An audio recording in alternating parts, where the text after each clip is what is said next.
Bienvenido a una historia desgarradora de supervivencia, horror y el poder de la naturaleza.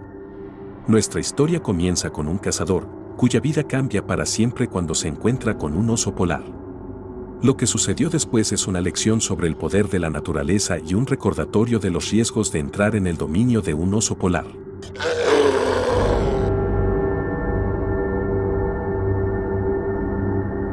En la mañana del 23 de mayo de 2003, dos primos, Doug y Nat, partieron hacia el Círculo Polar Ártico en el extremo norte de Canadá en busca de focas para cazar.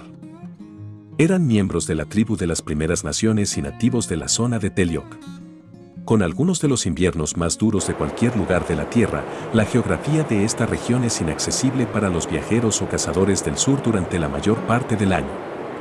Solo en la primavera el calor calienta las capas de hielo lo suficiente como para permitir que las focas salgan a la superficie, dando a los cazadores una amplia oportunidad para posicionarse, esperar y cazar. Los aborígenes habían llegado a apreciar la utilidad de la tecnología moderna y habían adoptado muchas de las herramientas modernas de caza y transporte que les ayudaban a cazar de manera mucho más eficiente que de otra manera.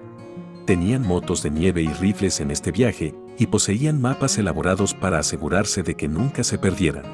Su adopción de la tecnología moderna estaba erosionando un poco el atractivo natural de su cultura indígena, pero también estaba elevando materialmente las vidas de cientos de personas en la tribu. La vida silvestre de este desierto helado está compuesta por animales típicos del duro clima frío del Círculo Polar Ártico, como lobos, zorros, focas, alces y el infame oso polar. Los osos polares son el depredador ápice de esta cadena alimentaria. Con un peso de más de 360 kilos y más de 3 metros de largo de la cabeza a la cola, se sabe que los osos devoran focas, morsas e incluso ballenas encalladas. Estos formidables depredadores pueden incluso aprovecharse de los humanos si la desesperación los obliga, como lo demuestran los cientos de ataques registrados en las últimas décadas. Pero recientemente, algunos osos polares se han aventurado más al sur debido a los efectos del cambio climático, buscando focas y peces pequeños en el agua en las costas del norte de Canadá. El clima relativamente más cálido significaba una abundancia de presas incluso en los inviernos. En este fatídico día, alrededor de las 9 a.m., Doug y Nat cargaron suministros en sus motos de nieve y se dirigieron 75 kilómetros hacia el norte, donde las focas probablemente saldrían a la superficie. Incluso en el cálido verano, las focas rara vez se alejan de las costas, lo que obliga a los cazadores a viajar al principal coto de caza hasta el borde a varios kilómetros de distancia. Al final de un viaje de 1 hora en la brisa helada, el dúo finalmente llegó al borde de la tierra, donde se abre la vasta extensión del mar. Doug se había agotado por el viaje y el viento frío a velocidades tan altas congeló sus extremidades entumecidas. Necesitaban tiempo para recuperarse y calentarse, mientras miraban a lo lejos parados en el borde del continente. Sus motos de nieve estacionadas a varios pies de distancia eran lo único que podía llevarlos a casa sanos y salvos, y eran muy conscientes de los depredadores que caminaban por este páramo congelado. Era principios de primavera y la mayor parte del agua todavía estaba congelada, con aberturas ocasionales y agujeros donde las focas reemergían desde abajo para descansar o alimentarse.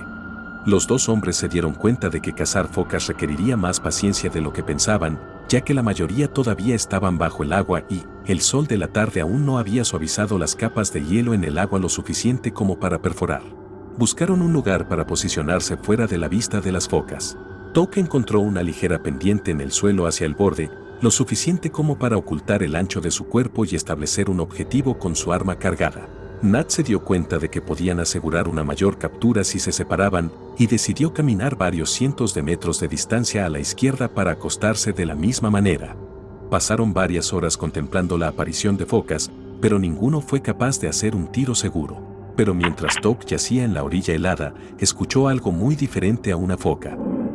No había nadie alrededor de él, y el gruñido sutil parecía venir detrás de él en lugar del frente.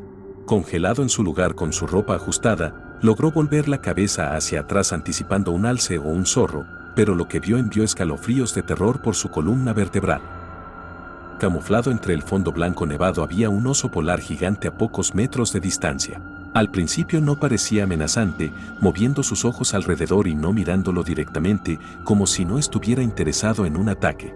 Pero el corazón de Doug latía fuera de su pecho, y era difícil mantener la calma o hacerse el muerto. Luego, miró firmemente a los ojos del depredador y fue entonces cuando el oso dio sus primeros pasos hacia él. Tok volvió la cabeza hacia atrás y se acurrucó en una posición inútil en un intento de esconderse. No había ningún lugar para correr en la vasta extensión abierta y sabía que saltar al agua también sería su último error.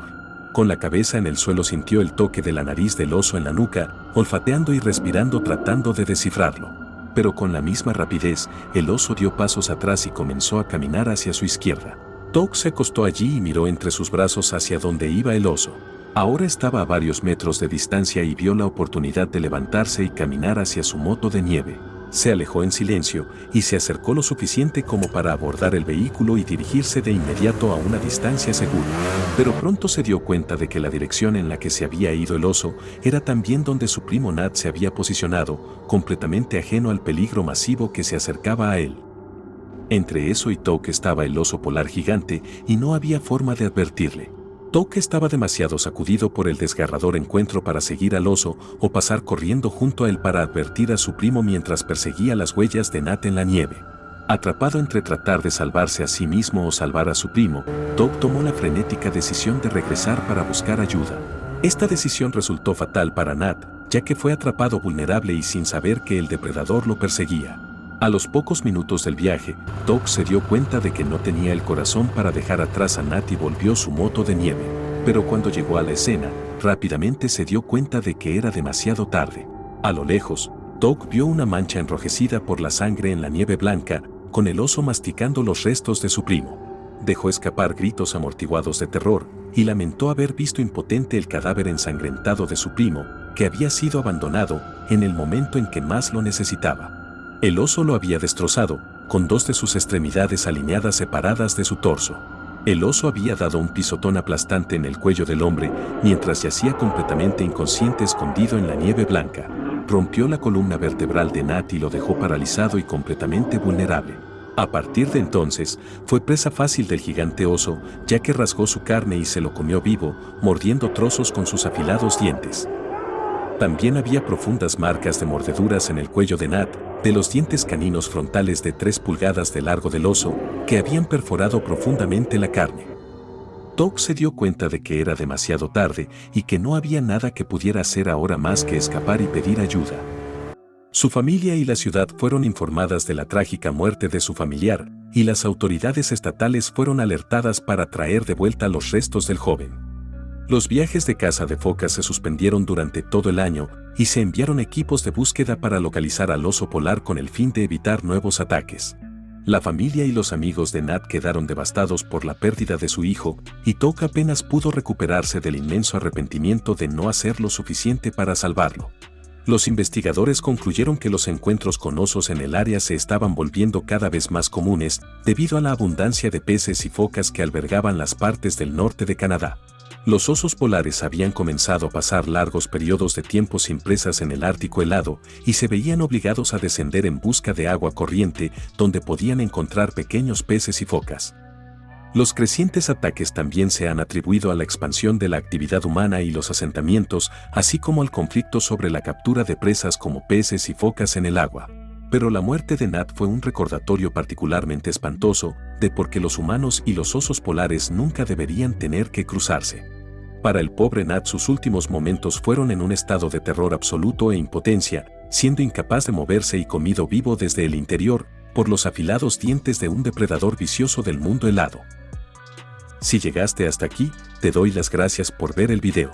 Si desea apoyar el canal, la mejor manera de hacerlo es dar me gusta al video y soltar un comentario a continuación. Nuevamente, muchas gracias por verlo y espero verte en la próxima.